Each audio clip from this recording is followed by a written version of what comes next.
এভাবে সুন্দর করে পেস্তা বাদাম দিয়ে সাজিয়ে গুছিয়ে পায়েস বা ফিরনি যদি পরিবেশন করেন তাহলে একদম সেরা স্বাদের হয়। তাই কি আপনারা কি মনে করেন? একদমই না। প্রিয় ভিউয়ার্স, আসসালামু আলাইকুম। সবাইকে আমন্ত্রণ হোমায়রা সিম্পল কুকিংয়ে। তবে আজকে আমি যে ফিরনি বা পায়েসটা এইরকম সাজিয়ে গুছিয়ে পরিবেশন করছি, এটা কিন্তু একদমই সেরা স্বাদের সুজির ফিরনি বা পায়েস রেসিপি। এর একটা সিক্রেট আছে, আমার সাথেই থাকুন, তার ফলেই কিন্তু বুঝতে পারবেন এই ফিরনি পায়েস কিন্তু জমাট না, একদম ডেন্স হয়ে যায়নি, খুব ফ্লাফি, খুব ফোলানো ফাঁপানো, খুব নরম আর তুলতুলে, মুখে দিলে মুখেই মিলিয়ে যাবে, বুঝতেই পারবেন না এটা সুজি দিয়ে তৈরি করা হয়েছে। ফিরনি তৈরির জন্য আমি আধা কাপ পরিমাণ সুজি নিয়েছি। এটা খুব মিহি দানার সুজি, তবে যে মোটা দানার সুজিটা বাজারে পাওয়া যায় সেটা দিয়েও কিন্তু এই পায়েস তৈরি করতে পারবেন। প্যানে আমি কোনো কিছু না দিয়ে তেল বা ঘি বা মাখন কিছুই দেইনি। সুজিগুলি মিডিয়াম হিটে ভেজে নিচ্ছি। খুব বেশিক্ষণ ভাজার দরকার নাই, মিনিট বা মিনিট দুয়েকের মতো ভাজলেই হবে। আমি আধা কাপ সুজির জন্য আমি ব্যবহার করব 1 লিটার পরিমাণ দুধ। এটা ফুল ক্রিম দুধ, লিকুইড দুধ।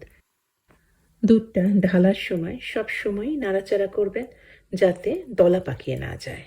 দুধটা দেওয়ার সময় চুলার হিটটা কমিয়ে দেবেন আর সবসময় নাড়াচাড়া করবেন যাতে সুজির ভেতরে কোনো লাম্পস বা দলা পাকিয়ে না যায়। খুব বেশিক্ষণ কিন্তু লাগে না, কিছুক্ষণের মধ্যে জাস্ট 5 মিনিটের মধ্যেই দেখবেন যে দুধটা বেশ ঘন হয়ে এসেছে, সুজিটাও সম্পূর্ণ সেদ্ধ হয়ে গিয়েছে। এখন এর মধ্যে দিয়ে দিলাম চিনি। চিনিটা নিজের টেস্ট অনুযায়ী চিনি দেবেন। আমি এখানে দিয়েছি প্রায় টোটাল 1.5 কাপ পরিমাণ চিনি। এটা কিন্তু ঠিক কড়া মিষ্টি না, তবে কড়া মিষ্টির কাছাকাছি। আপনারা যদি খুব কড়া মিষ্টি পছন্দ করেন তাহলে 1 কাপ পরিমাণ চিনি দেবেন। নাড়াচাড়া অনবরতই করবেন, কখনোই থামাবেন না, তাহলে কিন্তু আবার প্যানে লেগে যেতে পারে। আর চুলার আঁচটা কিন্তু মিডিয়াম থেকে একটু লো হিটে রাখবেন। আমি ফ্লেভার বা সুগন্ধের জন্য একটাই মশলা দিয়েছি, এলাচ।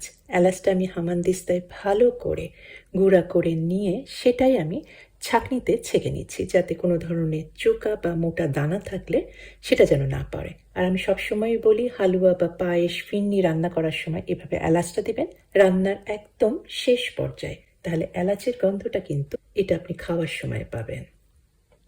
আর সবসময় ফ্রেশ এলাচ ব্যবহার করার চেষ্টা করবেন। সঙ্গে সঙ্গে গ্রাইন্ড করে নিয়ে বা শিলপাটায় পেটে নিয়ে সেটা দিবেন। সেক্ষেত্রে দেখবেন শুধু ফিরনি বা পায়েস না, এলাচের সুগন্ধে পুরো বাড়ি মৌ মৌ করছে।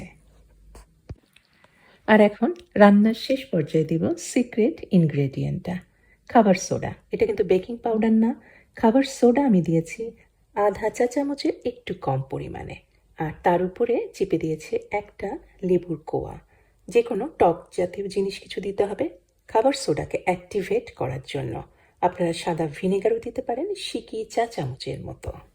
ভয় পাওয়ার কিছুই নেই, লেবু দেওয়ার জন্য কিন্তু কোনো টকই হবে না বা কেটে যাবে না দুধ, কিছুই হবে না।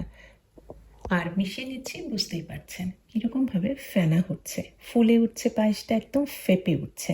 এই টেক্সচারটাই কিন্তু থাকবে।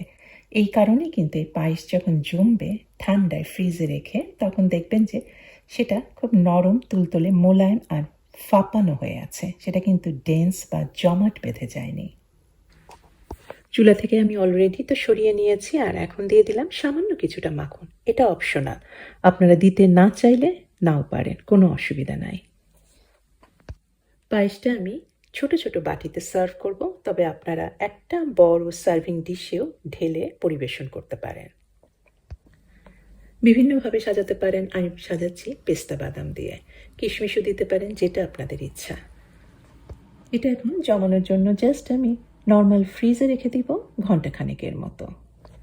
আর বলে রাখি, ফ্রিজে যে কোনো জিনিস রাখার সময় অবশ্যই ঢেকে রাখবেন।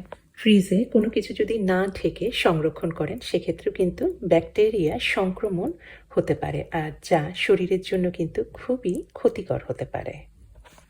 অনুরোধ করব অন্তত একবার খুব সাধারণ কিন্তু অসাধারণ স্বাদে এই ফিরনি পায়েস তৈরি করবেন, বাসার সবাই পছন্দ করবে। আর রেসিপি যদি পছন্দ হয় তাহলে অনুরোধ করব অবশ্যই আমার চ্যানেলকে সাবস্ক্রাইব করে আমার চ্যানেলের সাথেই থাকবেন। সবাইকে অনেক ধন্যবাদ জানিয়ে সবার সুস্বাস্থ্য আর কল্যাণ কামনা করে শেষ করছি। আমি হোমায়রা, আল্লাহ হাফেজ।